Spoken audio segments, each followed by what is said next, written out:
Update natin, Idol, ang may hawak ng kaso ay yung reporter natin na si Amy Gomez, na erito last March 17, mga alias lamang ito kasi si alias Fanny and Emma nung magpunta rito nirereklamo isang pulis na nagpapaputok ng baril sa kanilang lugar at laging pinagbabantaan yung mga anak dyan sa barangay Silang, Lumban, Laguna. Matatandaan ko to, in fact, maging yung barangay chairman nila, pikon na rin.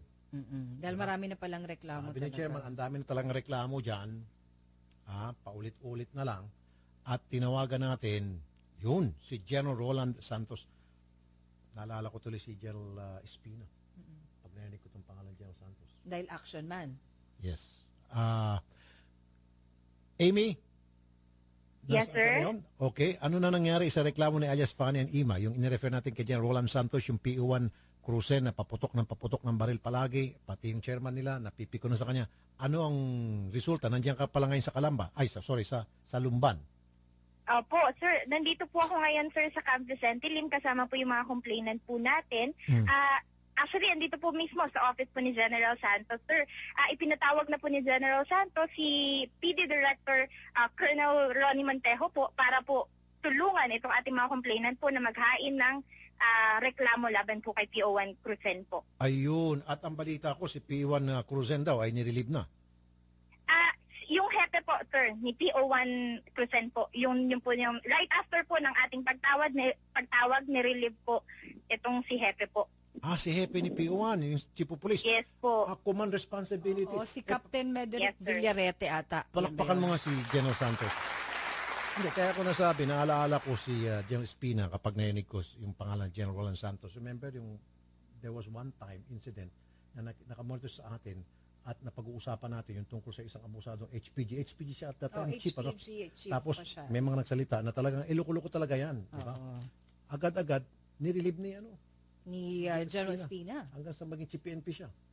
Mali natin, baka si General Santos, Roland Santos.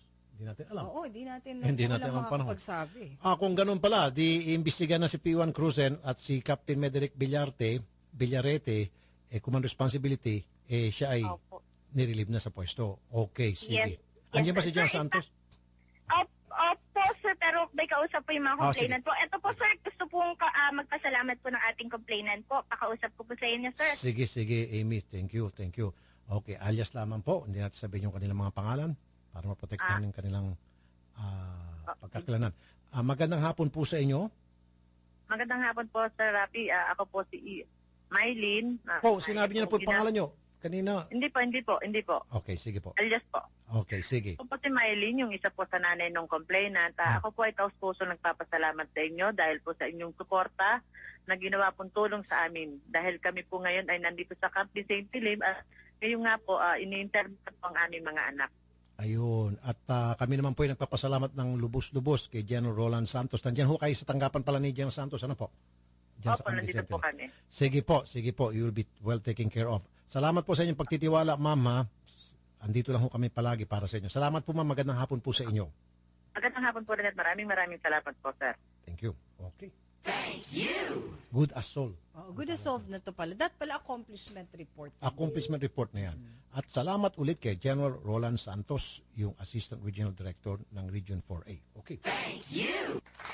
Tama nga naman eh. Kasi nga, itong si P1 Cruzen, palagi na lamang may reklamo sa kanya ng pagpapaputok ng baril, pang-aabuso sa kanilang lugar, maging yung kanilang barangay chairman, sinusuka na siya.